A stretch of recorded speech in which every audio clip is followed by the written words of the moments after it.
to History 300, The Origins of the First World War. Lecture 3, Tour of the European Great Powers in 1914. Today we're going to take a look at the map of Europe in 1914, and in particular at the 6 major players in our story, the 6 great powers of Europe on the eve of the First World War. I'm going to use the term great power a lot during this course, and I wish there was a clear-cut definition of what exactly a great power was, but unfortunately there's no precise way of identifying one.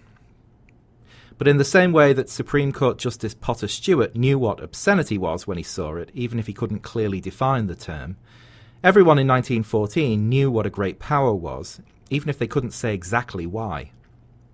It was obvious that France was a great power, and Spain, for instance, was not. Basically, a great power was a state which, because of a combination of its population, territorial size, economic strength, and above all, military might, had earned a place at the top table of European diplomacy. A great power had enough geopolitical power to act independently of all other countries in world affairs. Or in other words, it was not dependent on the patronage or protection of any other state. States that were recognized as great powers had earned the right to be consulted on all major diplomatic matters, even those matters which didn't directly concern them. Not surprisingly, great powers guarded their privileged status jealously and were constantly on watch for signs of it slipping away. The fear that some states had that they were losing their great power status in 1914 contributed in no small way to the outbreak of the First World War.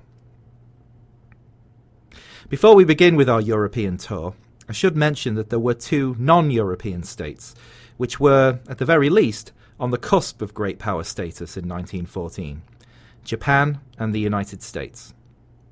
Each had become the strongest power in its own geographical region, Asia and the Americas respectively, and each would eventually intervene in the First World War and play a significant role in it. But neither Japan nor the United States had any direct involvement with the outbreak of the war in 1914, and the views of their governments were not taken into account by the European great powers during the July crisis. So beyond making a nod to their existence, we can now leave them behind. Our focus for the remainder of the course will be strictly on the great states of Europe. We'll begin our tour at the heart of Europe with the German Empire. This was the newest of the European great powers, created in 1871. Its creation profoundly altered the balance of power in Europe and set off a diplomatic realignment across the whole continent, which would ultimately result in the rival alliance system as it existed in 1914. At the heart of the German Empire was the former Kingdom of Prussia, which had risen from obscurity at the end of the 17th century to become the most powerful of all the German states, and which during the 19th century had systematically absorbed all of its rivals, stretching from the French frontier to the Russian frontier. The transformation of Royal Prussia into Imperial Germany had in particular been the handiwork of Otto von Bismarck, the most brilliant European statesman of the 19th century, and we will have more to say about him later. Germany in 1914 had one of the most dynamic economies in Europe. It had replaced Great Britain as the leading manufacturer of iron and steel, and was rapidly catching up in coal production. Moreover, Germany was at the centre of the new industries which were emerging at the turn of the 20th century, the chemical, electrical and automobile industries in particular. This industrial primacy had happened amazingly fast. At the beginning of the 19th century, Germany had mostly been a traditional farming country of landlords and peasants. But rapid industrialisation from the 1850s onwards had transformed life in many regions. The Ruhr Valley in western Germany had become a patchwork of coal mines, railroads and factories belching out black smoke. Germany's population had expanded along with its economy. By 1914, it had 65 million citizens, many of whom were packed into its fast-growing towns and cities. In the space of just 1 or 2 generations, villages with a few thousand people had become conurbations of hundreds of thousands. The capital city, Berlin, had grown from a population of just 172,000 people in 1801 to over 2 million a century later. Europeans tended to think about Germany in the same way that we think about somewhere like China today, as the new model of economic dynamism in the world. This rising giant was ruled by Emperor, or Kaiser, Wilhelm II of the House of Hohenzollern. Wilhelm had risen to the imperial throne in 1888 at the age of just 29. In addition to his Prussian heritage, he was also half British. His mother was Queen Victoria's daughter, and he was a first cousin of the British King George V. Wilhelm was also a second cousin of the Russian Emperor Nicholas II. The monarchical system in 1914 was nothing if not a family matter. Wilhelm's erratic personality has been a subject of endless fascination for historians.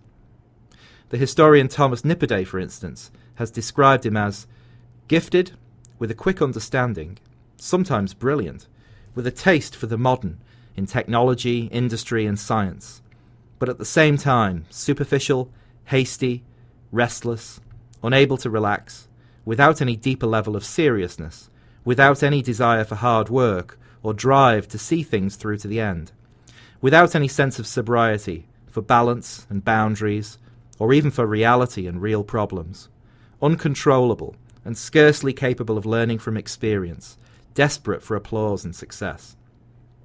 Because of a botched breech delivery at birth, Wilhelm's left arm was left permanently crippled throughout his life, a fact he attempted to disguise, and which some historians have suggested left him with a permanent inferiority complex, which influenced his political decision-making as an adult. Wilhelm's exact role in the outbreak of the First World War will be one of the key themes we'll be following in the course.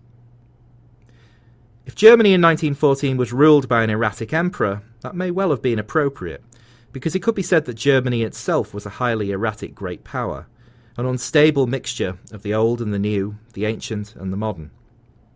On the one hand, as we've already said, Germany was the centre of industrial and scientific progress.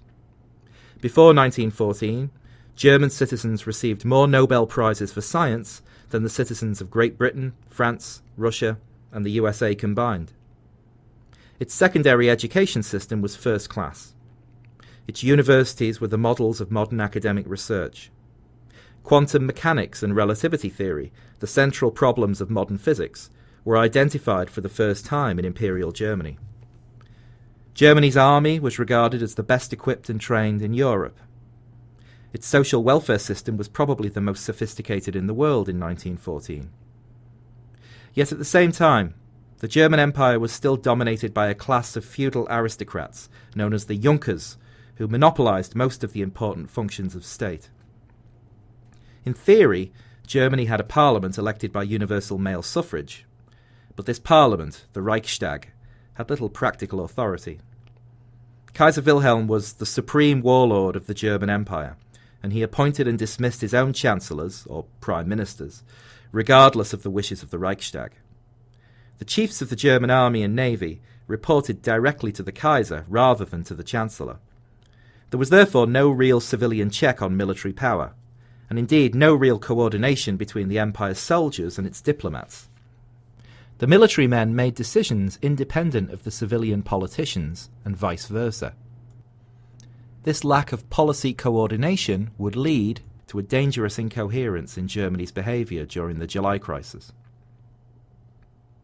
The odd thing about the Germans in 1914 was that even though by most objective standards they were citizens of Europe's leading great power, many of them were left restless and unsatisfied by their status. In particular, they were unhappy about what they felt was Germany's insufficiently privileged place in world affairs. Germany's rise had taken place too late, really, to take advantage of the European imperial conquest of Africa and Asia at the end of the 19th century. And while in 1914 Britain and France controlled massive overseas empires, Germany did not.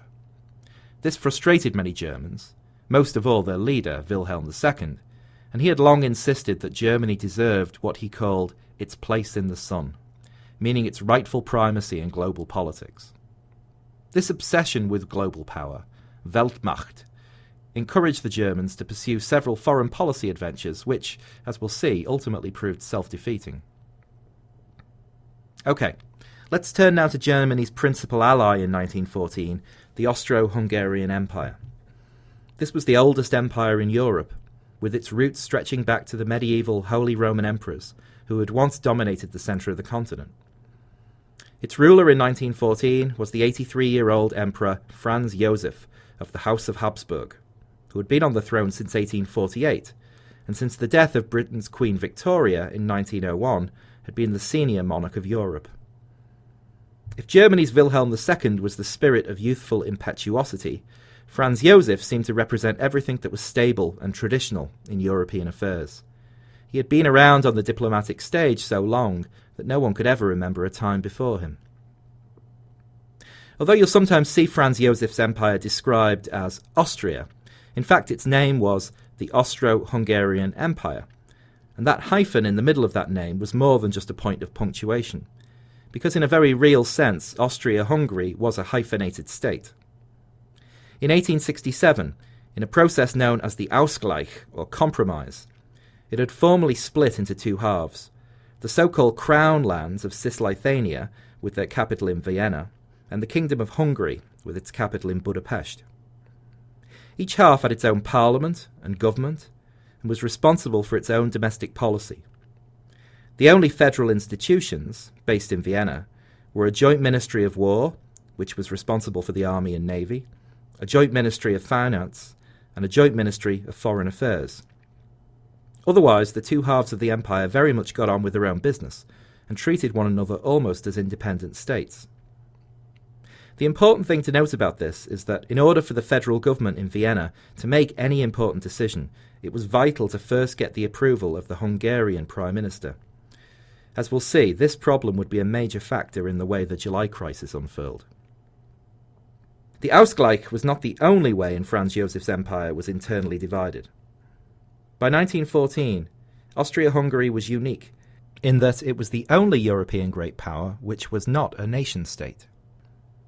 A nation-state is a state in which there exists a dominant cultural and ethnic majority who all speak the same language and who self-identify as a single and indivisible group of people, bound by common history and tradition. By 1914, for instance, most of the citizens of the French state spoke French and considered themselves part of the French nation. This is not to say that the other great powers were ethnically and linguistically homogeneous. All of them contained at least a few national minorities, some of them quite large. For instance, there were large numbers of Poles in both Germany and Russia, and a similarly large number of Irish citizens within the United Kingdom. But even so, Germany and Russia and the UK each had a dominant ethnic linguistic group to which most of their people felt an affinity. Austria-Hungary was not like that at all. No dominant national majority existed.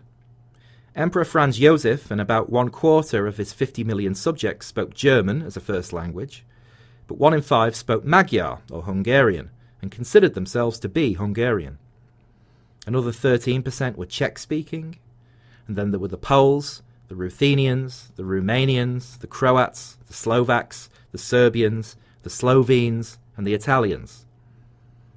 In the era before popular nationalism, this patchwork quilt of ethnic and linguistic identities had not been a major impediment to governing the empire.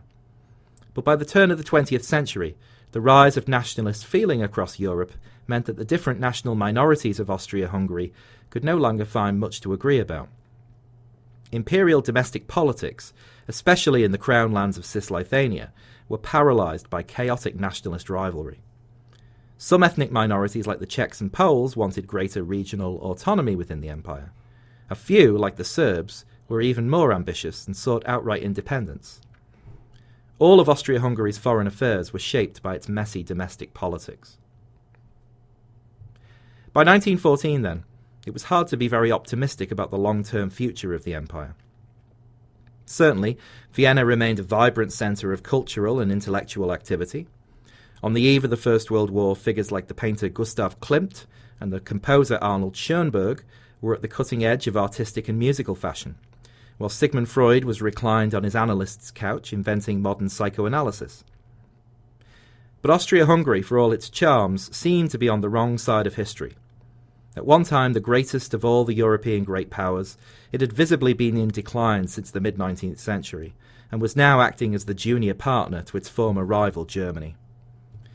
The only thing which seemed to be keeping this ramshackle empire together was personal loyalty to Franz Joseph himself. And with the octogenarian emperor coming towards the end of his life, it was far from clear whether the House of Habsburg would endure under its heir apparent, the Archduke Franz Ferdinand. Bordering Germany and Austria-Hungary to the east was the vast empire of Russia, exceeded only by the British Empire in size. At 8.6 million square miles, almost 1/6 of the Earth's landmass, the Russian Empire stretched from the River Vistula in Poland to the Sea of Japan, and from the Arctic Circle to the frontiers of Afghanistan. This enormous territory was ruled by Emperor or Tsar Nicholas II of the House of Romanov, who had been crowned in 1896. To most Europeans, Russia was a mysterious faraway land, a place that barely qualified as European at all. In many ways, Russia remained a medieval kingdom. The vast majority of the Tsar's 167 million subjects were subsistence farmers, scratching a living in a physical environment that had hardly changed in centuries. However, not all of Russia was so static. The western cities, particularly the capital St. Petersburg, were industrializing rapidly by 1914. Russia's economic growth was the fastest of all the great powers, a fact that alarmed Germany in particular. But economic growth was accompanied by internal political turmoil. The new working and middle classes were no longer satisfied with Russia's ancient and highly autocratic system of government. Power in Russia was still largely monopolized by the Tsar and his wealthy aristocratic courtiers. In 1905, after being defeated in a war with Japan in the Pacific, the empire had even experienced a brief revolution.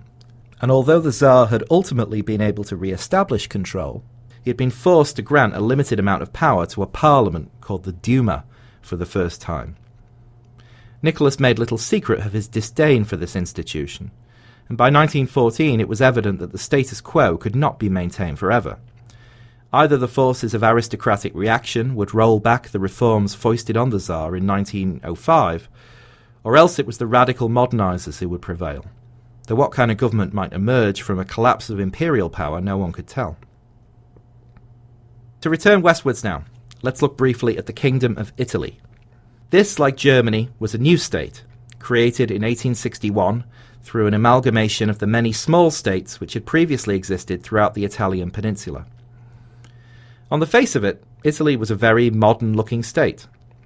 It was a constitutional monarchy, with its king, Victor Emmanuel III of the House of Savoy, a symbolic figurehead, while actual power was exercised by a prime minister, an elected government responsible to parliament.